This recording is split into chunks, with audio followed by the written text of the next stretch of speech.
Welcome, everybody. You're listening to the new WCEG Network on WCEG Talk Radio. You can listen to us on your smart TV, YouTube, or the WCEG Network. My name, Reverend Diane Dougherty. I'll be your talk show host today with my partner, Demita Chapman. We interview activists working to expand democracy in our city, state, and nation. We are the Worldwide Community Empowerment Group, and we try to speak life into our communities. Go ahead and like us on Facebook. Follow us on Twitter, and you can also find us on Instagram at WCEG_talk_radio and at WCEG Network. There's a disclaimer that the opinions of the hosts are not the opinions of WCEG. And today we have a wonderful treat. We're listening to, I will be interviewing the Honorable Valencia Stovall, who many of you know. She has her own program. And as an activist and a person that has committed herself to the public good, I'm just thrilled. So welcome, Valencia. Thank you so much, Reverend Diane. It's always good to sit and chat with you. I know we've had many discussions previously, so it's always good, and I appreciate the invite. Oh, thank you so much. Valencia is running for District 5 in the U.S. House of Representatives. She's running as an independent, am I right? No, I'm actually running as a Democrat this time. Oh, well, there you go. You have taught me so much about politics itself and the fluidity with which we move.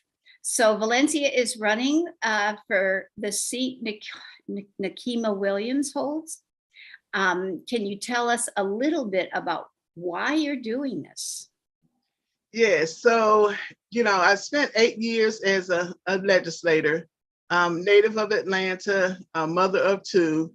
And so watching everything that's going on right now in Georgia, in Congress for Georgia, we have a deficit in leadership.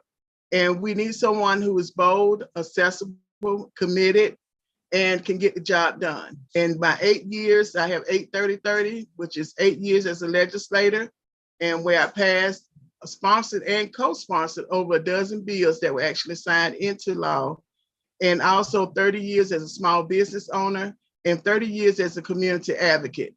And so my platform is very, very simple. It's the buck, the book, and the ballot. And the buck is economic rejuvenation. The book is reimagining education, and the ballot is voter empowerment. And those phrases I actually got heard first time from the late Mayor Maynard Jackson, who was the mayor of the city of Atlanta, first African-American mayor. And my dad served as his community liaison for both terms in office. And so get a chance to see what really community activism is about, and especially when you're an elected official, means so much to me. And I think that with Congressional District 5, I know that we can do much better as far as being able to have great leadership that's going to be committed to the community and making sure that they are informed and accessible. Well, you are very clear about your platform. And as I was saying before we were on, I went to your website and I looked at your platform. I encourage everybody to look at her 11 points. They're extremely concise, data-driven, and democratic in their initiative. So can you just explain to me and to the listeners, how does your platform differ in any way from Nakima Williams, your opponent as a Democrat? Yes. So my platform is business-driven and community-driven as well. And being in this historic district, which was once held by late Congressman Lewis, making sure that the people are actually taken care of. And so you have this district is very diverse, and being that you have to be able to be the type of leader that can be able to work with all the different segments of this diversity that is actually taking place in the district. It is recently redrawn, this particular district, as all the districts have been redrawn. And my experience as a business owner, is serving on the house committees for small business and economic development and tourism, takes me in a place where I'm looking at, skilled training and how important it is, and tying that into my experience in education. I'm serving on the education committee in the House, and also being vice chair of the academic support subcommittee. And so knowing that I would, everything is based off the foundation of education. I know that's one of your special areas of education. And making sure that our students have, so first of all, making sure our teachers have the support that they need in the classroom and the resources that they need. And also being able to bring in our community and business to be able to support those initiatives that the schools have. Right now, that's not taking place. And I think it has to be, I've done some things on the state level when I was a state representative, like doing the Educate Georgia Summit. I hosted that for 3 years at the state capitol. But when you talk about education, it's more on the federal level, because that's where everything begins. It begins on the federal level. So being able to use my position as a congresswoman for Congressional District 5, and being able to make sure that those resources are coming down, and that those needs that are really needed in those areas of education with apprenticeship programs, internship. And we have to kind of, like when I said, my second part of my platform was the book, Reimagining Education. And so we have to look at what can we do differently with education, because we're dealing with different times. Students are learning much differently than what they were years ago. And so being able to have the ability to be able to unify our educators together with the business community, because they're the ones who are deciding on the workforce needs, and also our nonprofits, bringing everybody to the table. So especially that I bring in, as far as with my experience, of that combination of legislative experience, business experience, and community experience. Well said. So I'm not going to labor this, but what do you do in terms of privatization of education as opposed to public education for the public good? Right. So this is always a question and always a discussion, that I have had over the years. My stance has not changed, since the 8 years I was a legislator, even afterwards. And I just believe that when it comes to education of our kids, it has to be student-centered.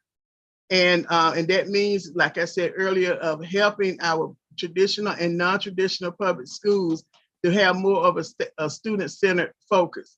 And I believe that the parents should have that right to decide what setting they want for their child. And those options should be there. And we should be able to support those options in whatever that phase is, because you might have some parents that start off in a private school, then decide, okay, my child is matured, I want them to be in the public school. Or then later on, I might want to homeschool them, or I might want to go to a charter school. So that should be that right of that parent, but we need to make sure that the support is there to be able to tackle whatever that support needs to be. One thing about it, Reverend Diane, is that a child is going to age out. They're going to turn 18, whether we're ready for them to turn 18 or not. And once they're out of the system, the school system, whether it's private or public, they then become a part of our society. And if they don't have that foundation in education, then we all suffer, which we can see what's going on with our justice system, with other systems that we have that all the taxpayers pay for, even though all the taxpayers pay for traditional and non-traditional public schools, but you pay even more once they're out, because now they're adults. And one other thing I did want to make a point is that I always find it interesting that when we talk about public and privatization, it's never a discussion when it comes to Georgia pre-K program, which is free for all 4-year-olds across the state. And those kids can go to a private pre-K or they can go to a public pre-K. Both those entities still get the money. And then when we look at the child turning 18 and they go to college, the federal Pell Grant program is taxpayers' money. Those 18-year-olds get to decide whether they're going to public college or a private college.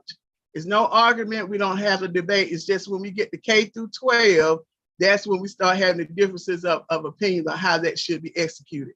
But to sum it all up, it should be where whatever's going to be best for that child.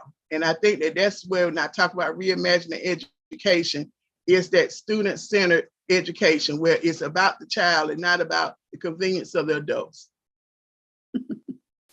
Well, I can agree with you that the difference I have with privatization has to do with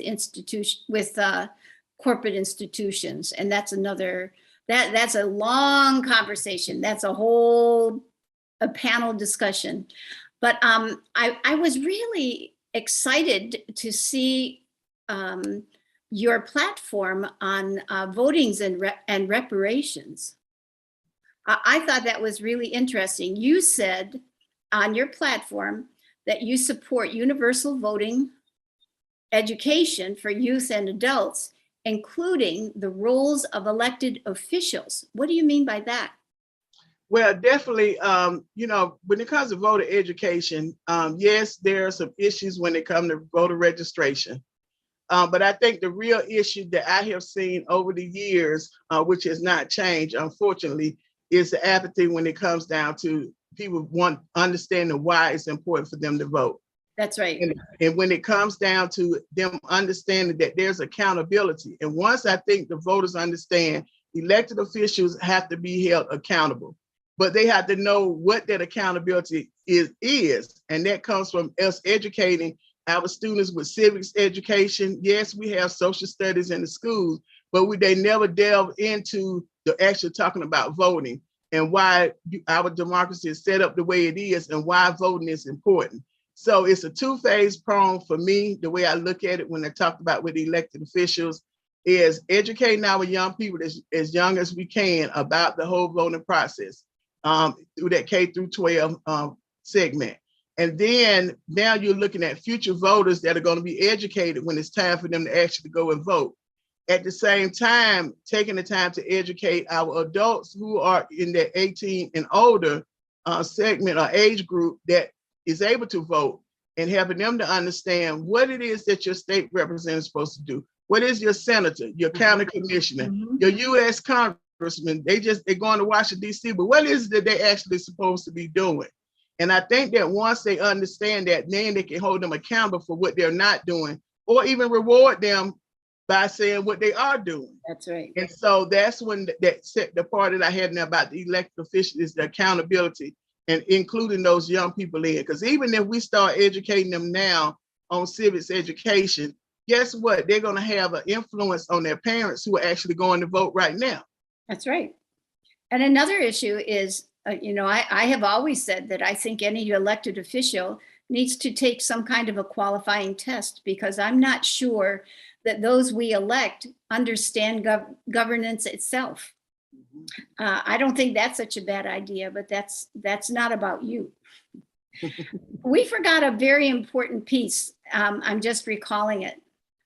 Describe your District 5 for the voters that don't know, and how this relates to the federal districting, because we use the same language for the state and for our federal organization, and people might not understand the differences between the two. So you're working for the federal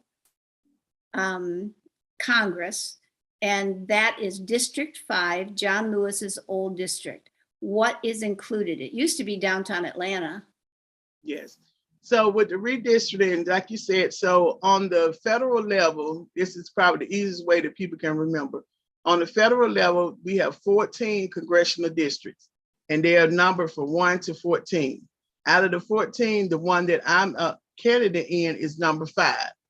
And so when you have the U.S. Senate, of course, there's really not a number designated. It is, but it isn't, because it's only 2, and it's there's a statewide. So for the congressional district, it is district out, just like your state and your state senate, the state representative, and those are they're numbered as well. So you could have a state representative with number 5, but they're not located in the area where Congressional District 5 is located. And same thing for the Senate. So this district encompasses all of the city of Atlanta, and also all of East Point, all of Hateville, a portion of College Park in Fulton County and in Clayton, a part of Forest Park and Conley in Clayton, and then headed north, a portion of Sandy Springs is the top end of the district. And then it comes around heading east to the Emory, North Druid Hills area and downtown Decatur, and then down to Southwest Dekalb, and then back into Conley. So, yes. Was the Black vote diluted by redistricting? I think it was somewhat diluted. It's about 57% from when I looked on with the census as far as the breakout. I think it was diluted, but not enough where it ended up being less than what it normally is. As far as when I say less, that means it's not more white than it is Black. But it was that you brought in a lot of the Sandy Springs area that wasn't in there, in the beginning. And I think parts of the CAB that wasn't in there in the beginning. Love it. Very important for people to know that elections are May 2nd, the early election are May 2nd to 20th. And one of the problems we have in Atlanta, in Georgia in particular, in 2022 is people don't turn out. Yes. So how? Exactly. So how do we get people to turn out? I think that one of the ways is going back to when I talked about the ballot. That's why I always like the third B is that voter education and even empowering them. And it's, we have to meet people where they are. We have to find those areas, I call them pain points. And those things that they say, I just don't like the way that this is. And that's how I use it when I'm talking to people who are not registered or who not consistent voters, is asking, what are those things that you don't like? And, depending on what they say, then do you know that all of that is driven by policies? And when you don't vote, what you're doing is allowing the small amount of people that do vote are making a decision on those pain points for you, whether it's going to be advantageous to you or disadvantage to you. And most of the times, if you complain about it, guess what? It's a disadvantage to you. But you're letting them be your voice when you're not being your own voice. If you picked 3 issues in District 5 that were pain points, what would they be?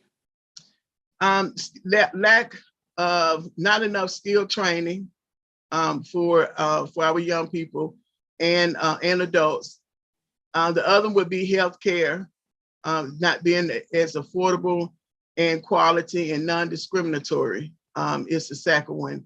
And I would say even in that healthcare, it's kind of hard to pick 3 because there's so much that's going on. I know it. Affordable housing. Yeah, affordable housing. And you have, of course, with that healthcare and affordable housing, we have a large number of senior citizens that are in Congressional District 5 that are missing out on a lot of what's going on. So definitely affordable housing. But I think with affordable housing, it still comes back to being able to afford the housing. And it goes back to skilled training and really being able to be on a level where you can maybe earn in a livable wage so that you can afford to be able to live, but still being able to make sure it's not so exorbitant, because you only have a few percentage of people that are able to be high earners, and everybody else might be middle or lower earners. Right. I think that as you were describing the districts, even with redistricting, you can see the inequality that is dominant in the cities around the East Point, College Park, parts of Atlanta, and then you go to Sandy Springs, and that's a whole different tone. Transportation's an issue as we go out there. Has transportation come up as a big issue that will lessen the income gap, the inequality gap? It has it definitely been a conversation on the table dealing with transportation, because transportation, not only helps with people that need to get back and forth to their doctor's appointments, when we talked about affordable care, but it also deals with people being able to get back and forth to work. And lastly, the other part, which is a huge income generator for Georgia, is tourism. So being able, when people are coming into town, visiting, being able to get around the city or get to those nice places where we welcome tourists into our community, being able to easily get through it because of traffic. And so, and then you throw in the whole environmental part, when it comes down to transportation, which is a whole nother conversation with that. And so, yeah, it's definitely, and then you're looking at how MARTA is expanding with the transit oriented districts, those TODs where they're building up economic development around those transit stops.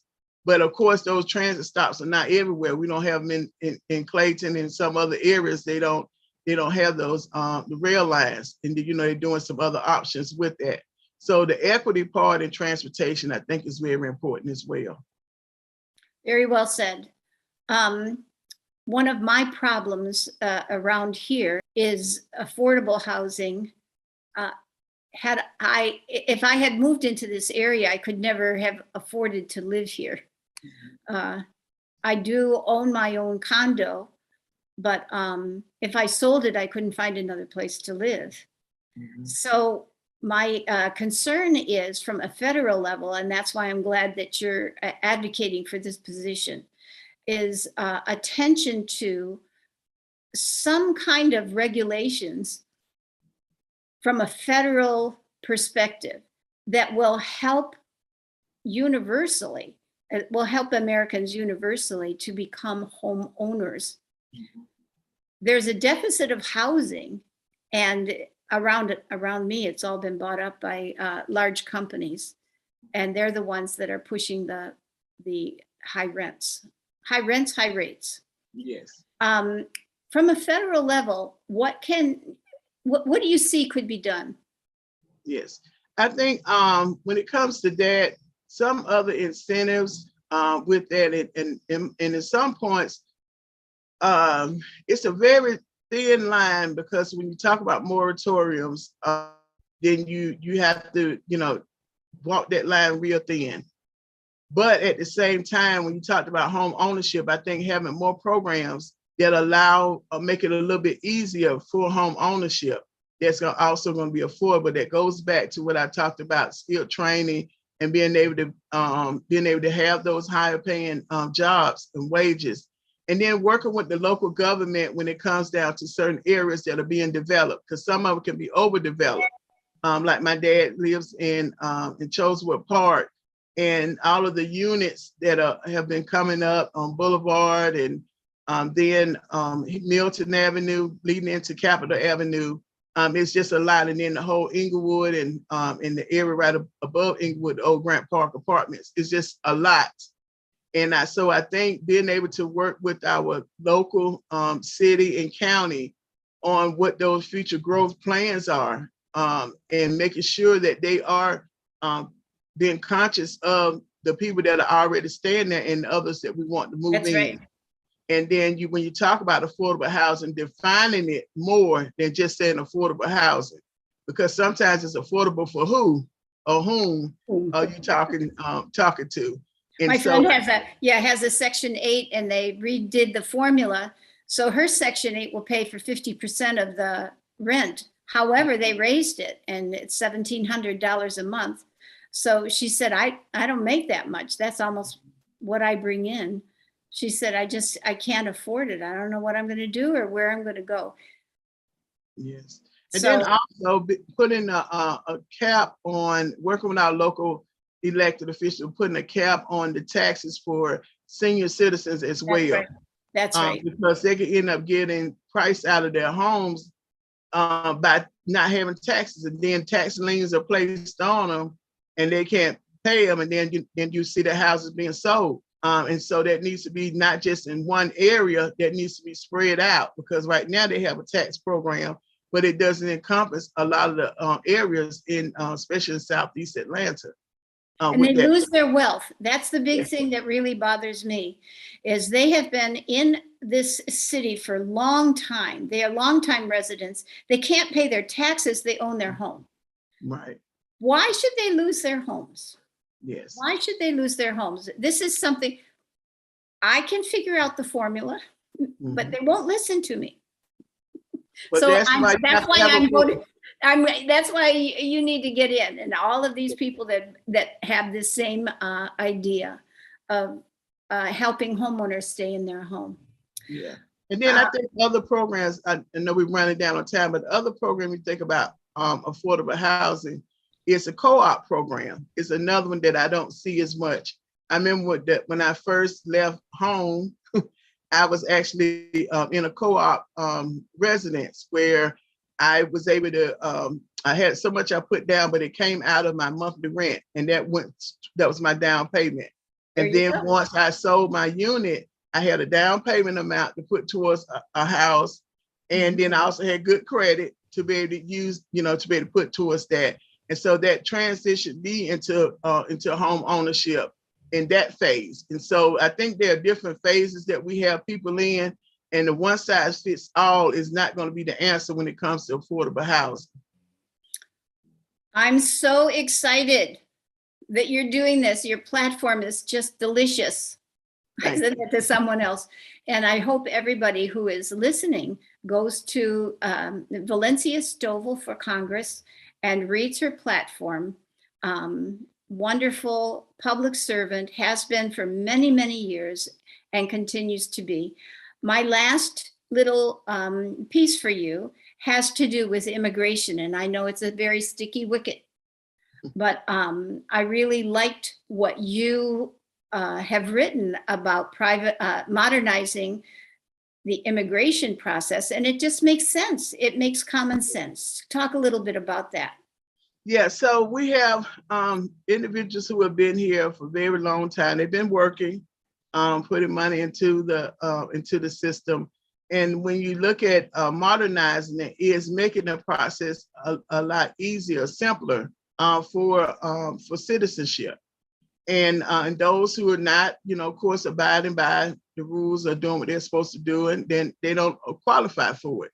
But I think also with the immigration, you have a lot of students who were brought here not of their own choice, but they've been here. And because our system is set up that anyone that comes is able to be able to receive a free education. And so what happened, the students will matriculate through high school, and then when they get ready to go to college, then they end up charged an out-of-state tuition, which is not right. They've been here the whole time, and especially being able to prove that they graduated from a Georgia high school, that should be enough, just like we would with someone that's a citizen. Because the way I look at it, if they've been here that long, the probability of them staying is more increased of them staying. That way they're going to become productive citizens as well, if allowed the process and the opportunity to be able to do it. And so I think, with that, of course, there have been a lot of talk with the ICE program. I think it comes to accountability when it comes. I don't think we should do away with it. It's just like with our police department. You're not going to do away with the police department. There's some things that need to change, that definitely need to change. And that's what we need to be able to look at. What are those things that are not working and that's not being fair to individuals or humans? And so, those are things that we need to work to change. And so those are some of the things when it comes to immigration. Valencia, thank you so much for giving us this time. And she's going to be on her own program, WCEG, at 4 o'clock. Yes, at 4 o'clock. And I did want to welcome everybody to visit my website, govstovall.com, for some upcoming events. We're actually doing a free movie screening of the movie Miss Virginia. It would be on Sunday, but you can go to the website and register. And then if you want to meet me in person, I will be having a meet and greet on tomorrow from 6 to 7:30 at DAS Barbecue on Memorial Drive at 350 Memorial Drive. And that's tomorrow from 6 to 7:30. So if you're able to stop in, say hello, and we can talk some more. Thank you so much and many blessings. Thank you. Valencia Stovall, a public servant, long-term public servant, working to win District 5. Yes. John Lewis's old district. And we appreciate all of the effort and the joy and the commitment that you've brought to Georgia. Thank you. Thank you very much. All right, and thank you again. All right, have a good one. Till we meet again. Till we meet again. God All right. bless you. All right, thank you. And now we have another public servant who is going to come on. Her name is Lauren Alexander. And there she is, Lauren Alexander. She is going to be a county commissioner for Dekalb County. Lauren, welcome. You're on mute.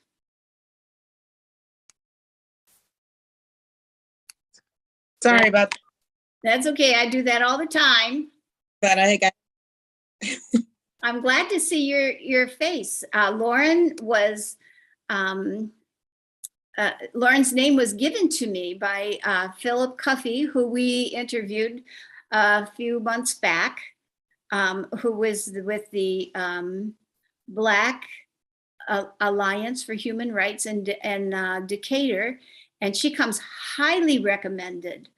I'm so excited that she qualified to fill Dekalb County Commissioner's seat that Jeff Rader is vacating. And disclaimer for me, I live in Dekalb County and I do not understand Dekalb County politics at all. So I am a recent, I came here 9 years ago. So it's really hard to really figure out how all of these pieces work together. So I'm depending on you to give me some education as well as the leaders, the listeners. And you're talking about the redistricting of DeKalb County in your particular district, your particular seat. So I'm just going to open it up to you. Be the teacher. Oh my, oh my. So first of all, thank you so much for having me. I too am really getting my arms around and probably at a truly an intimate level now as a candidate in terms of DeKalb County and the inner workings of how it goes. But let me just kind of start with just our listeners and just giving them a quick overview of what the Board of Commissioners do. Okay. Yes. And so in short, the Board of Commissioners is a legislative body in DeKalb County representing, responsible for setting budgets and priorities, establishing land use policies and zoning ordinance, and setting taxes and rates for the county services, and even determining election precincts. Each commissioner also sits on subcommittees that drill down into various issues like budgeting or city planning. And unlike, say, our state legislator, this is a year-round position that makes decisions that affect the daily lives of our residents. So all of the pain points that we are feeling, it sits in this area. Pain points, that's right. And we have a bunch of them. It's really quite fascinating to tether my own personal experiences as a DeKalb County resident. So I've lived in the city of Decatur, which I love, and I love the city of Decatur. It's been a really special place to raise my children. I mean, DeKalb County has been a great place to raise my children, even with some of the stickiness. But I've lived here for almost 12 years. And as a resident, I constantly am feeling the pain as it pertains to the water issues. I jokingly tell people that when it rains, whether it's a trickle or a monsoon, my basement floods. There's some pretty extensive, the water sewage, it's kind of taped together, it's duct taped together, and it's being increasingly stressed as we have new population coming in. And so there needs to be some serious oversight as to how we mitigate and solve this existing issue, allow the growth that the city needs and the county needs to just, I mean, obviously maintain the tax space, but also provide a space for people wanting to come and work and play in DeKalb County, without us having all of our water systems flooded and our basements flooded and the bills being inconsistent. In some cases, people not getting some. So on the campaign trail, it's been very interesting that there's been some commonality when I'm canvassing, that people feel very passionate about that. Now, water's an issue. Water's an issue. Ethics is a huge issue. People are deeply, deeply concerned about the transparency and ethics. I had an opportunity to meet with the chair of the Board of Ethics. And he says, listen, we've got to regain the trust in the public when it comes to DeKalb County. And there's a lot of history and a lot of baggage, and which is why it's time for some new leadership. Amen. Sister. Amen, sister. Your district has been redistricted quite a bit. So describe how Decatur moves into Brookhaven. Yeah, how does that happen? I'm not really sure, and I'm not sure what the thought was behind that. But Decatur and Brookhaven are not connected, are they? They're not connected. There's a swath of land, unincorporated DeKalb that sits in the space. I'm actually, and it's interesting. I actually met with Jeff Rader this morning, which would have been a great question as to get a little history as to why those decisions were made. And so, if you would allow me, I'd like to take a beat on that and get back to you as to how all that came to be, because I'm not so certain. And you're talking about communities that have distinct needs that are not interrelated. I believe that Brookhaven has the desire to become its own incorporated city. Yeah, so they are a city. They function. Didn't they want to separate from DeKalb? They did. But with the whole, and the cityhood thing could be quite divisive. I mean, depending on who you're asking and where they sit in it, people have all varying feelings about how that goes. And oftentimes they point to City Decatur as kind of like, we'd like to do it like that. But a lot of even moving the things that the city wants in terms of the city of Brookhaven, what they're looking for, has been, they've had a difficult time because the working relationship between the county and the city it's at a stalemate, and I've had 5 different elected officials in Brookhaven who are just like, listen, we just want our city to serve us. We just want the things that we're asking for to be considered, and we'd like to have the support of the county. And mostly we'd like for the fighting to stop. And so, somebody asked me, well, what will you do? And I said, well, first of all, I'm not wedded to these fights. I didn't author and or originate any of these fights. I don't have any relationships with these people to take a side. Brand new eyes, brand new ears to just sit up there, figure out what it is, and be an ally. And I will say, and in addition to that, because that is a function of, so as a commissioner, as I mentioned before, in terms of just overall what our jobs are, but my job is constituent services, right? And we serve at the pleasure of the citizens. Okay, that's our number one job, and everybody's and so that's number one, what I said in terms of the fiduciary oversight. And number 3 is being purposeful about the that with the city at the state level and with other organizations, sometimes nonprofits, that could help move along the things that would better serve us. Say for the unhoused, if you will, right? Like Phil's organization, very important work.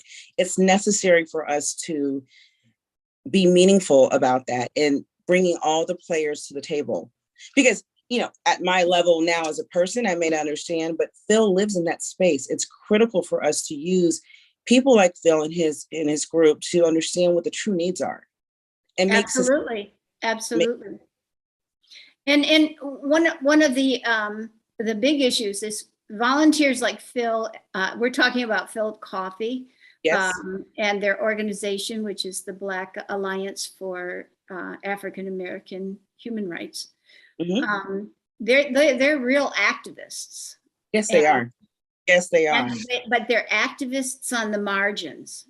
There are all kinds of activists. Most of the time, when you talk about activism, the squeaky wheel gets the grease.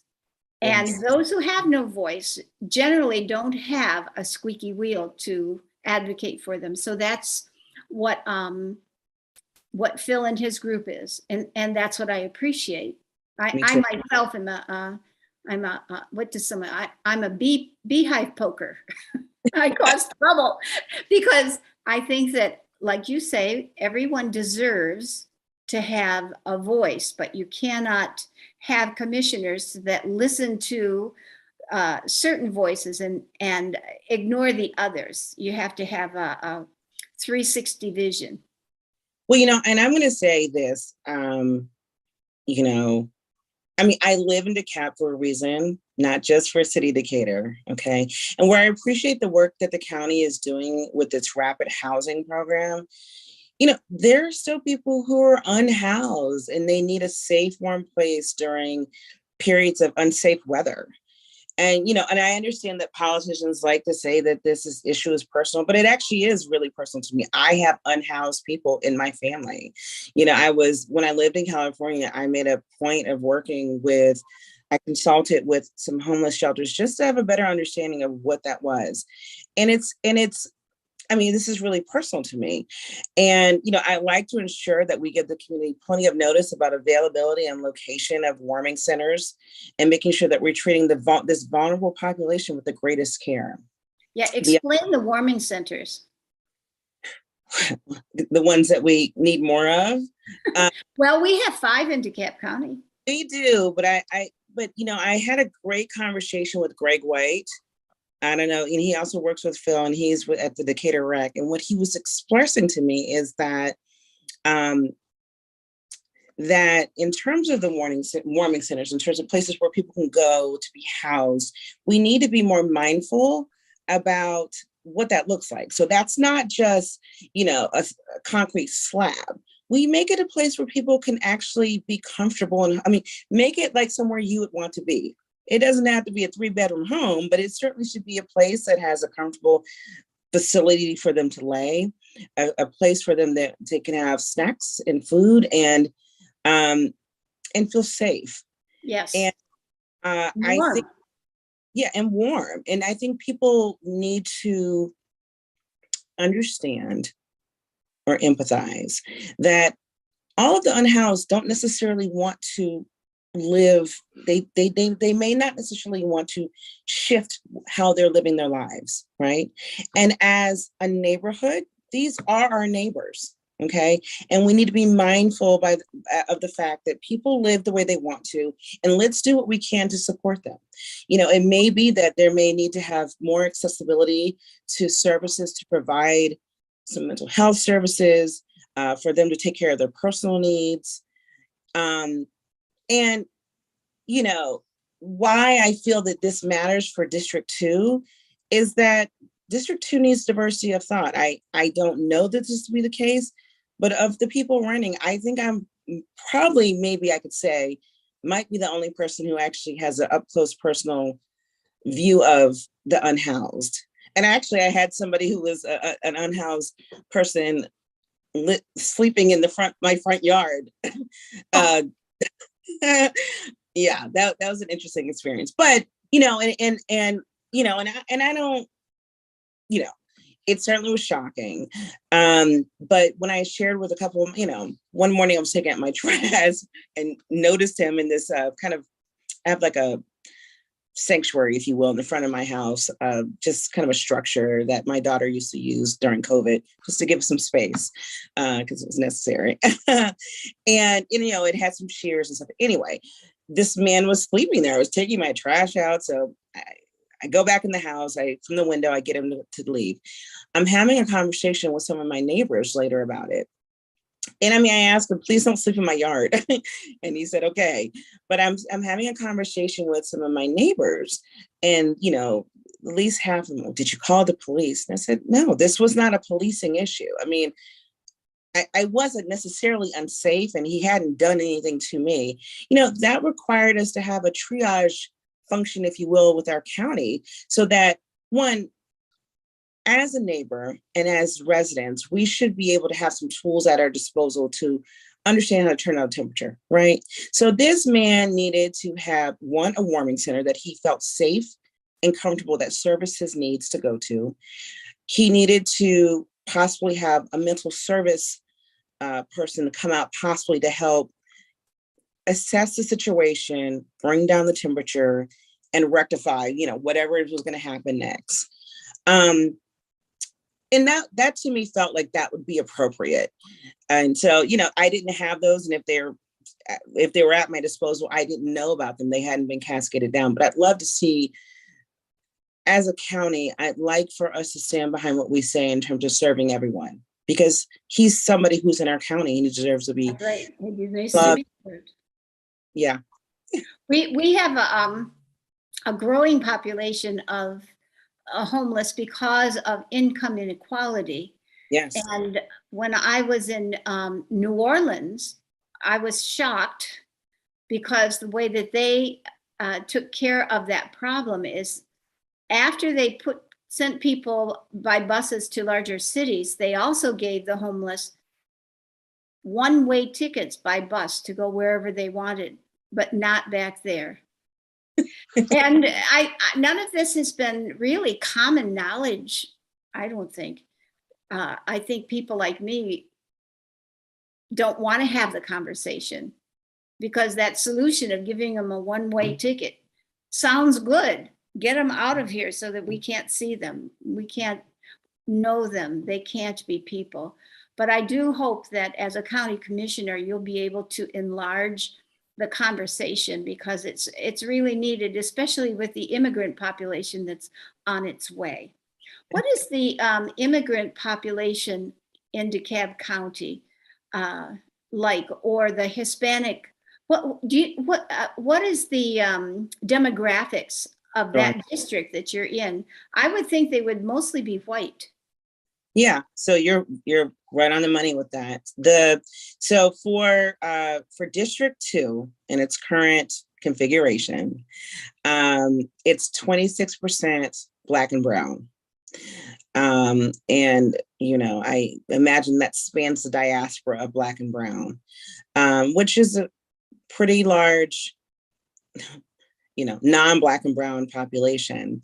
And to make this maybe more palatable and or bring it in the forefront for the rest of the community that may not really understand how this looks, is that, homelessness and crime and other pieces is a direct correlation to your home ownership and the value of your home.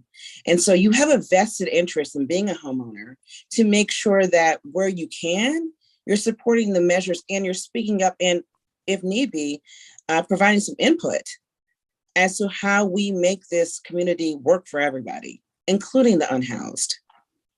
Well said. What are the other issues in that area of the all-white community that would make them want to vote for you? Oh, gotcha. Well, I talked a lot about the watershed. I've spoken about that. I've spoken about, depending on who you're talking about, the affordable housing. There's some components of that do speak to some folks in this district.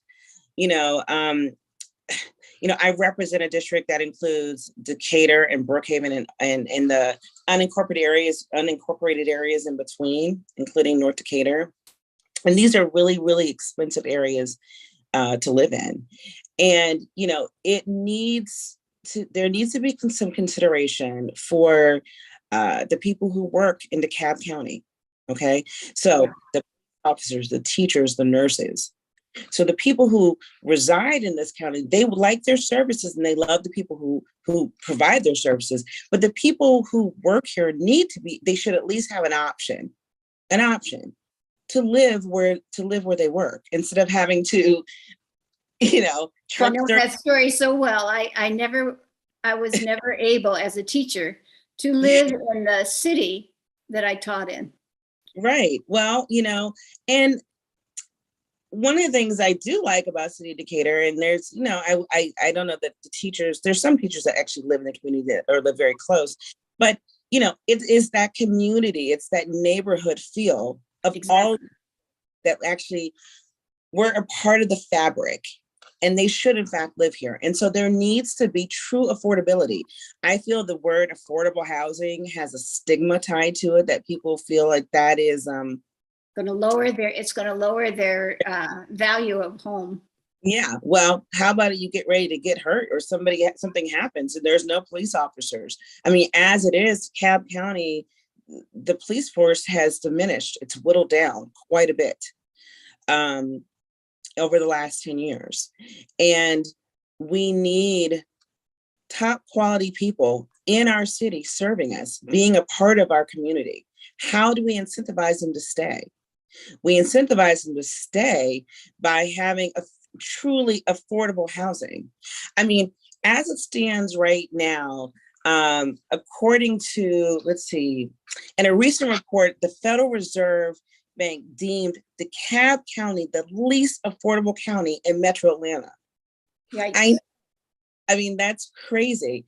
And, in DeKalb County, the median housing price increased 13.5% last year. That's a lot. I know that here. Come right again? Here. In Avondale, it did. Yeah, it did. More than that, I think it was 18% increase. Yeah. And so we need to be strategic about breaking that chain and really, really putting our heads together to figure out how we truly create some affordable housing inventory that is palatable and works with the topography of the community, working with a smart growth, we really, really need to have a smart growth approach from a train. Okay, here's the last question I'm going to ask you, and it's a big one. Okay, I'm ready. How do you work with these privatizers that are aggressively buying up homes, flipping them, and raising? It's almost like an inflationary movement, because I mean that's the source of all of this unaffordability in our areas.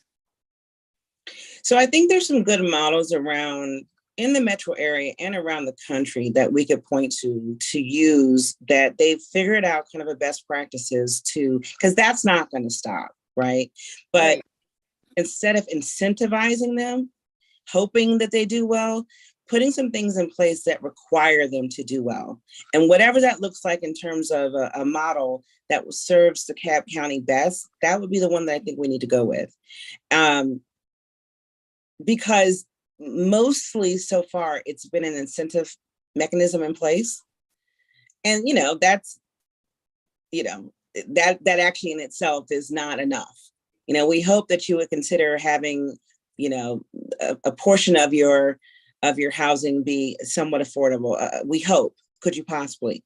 But if they want to, they too, as people who are either flipping or coming out and developing, have to be zoned. They have to be permitted. What are we doing, and how are we hooking those things to make sure that they understand if they want to build in DeKalb County, that they have to make it beneficial for all of the residents of DeKalb County. How many commissioners will there be in DeKalb County? So there will be, in total, what they normally have right now is 7, which is 5 district commissioners and 2 supers. And you are what district are you? District 2, and let me just one more time for our listeners, District 2 encompasses Decatur, Brookhaven, unincorporated Dekalb, and a few streets in the city of Atlanta. I'm so excited that you were able to come and give this amazing Thank you. confirmation of your giftedness Thank and you. your enthusiasm. I'm excited, and I want to say this. I've had, I don't know if you know Mayor Wilson, Elizabeth Wilson. I love her so much. She was the first person to endorse me, and I too she was the first commissioner of City of Decatur, African American, and she was also the first African American first African American mayor of City of Decatur. She's 90 years old, and she is fierce. But upon being elected, I would be the very first African American to represent District 2. And so diversity of thought is what's needed. And I'm ready to get it done. What's your other political experience? Gotcha. So I, for many years, have been working in the background, just supporting causes, organizations, and people from a political standpoint. I really turned up the notch when the former president won.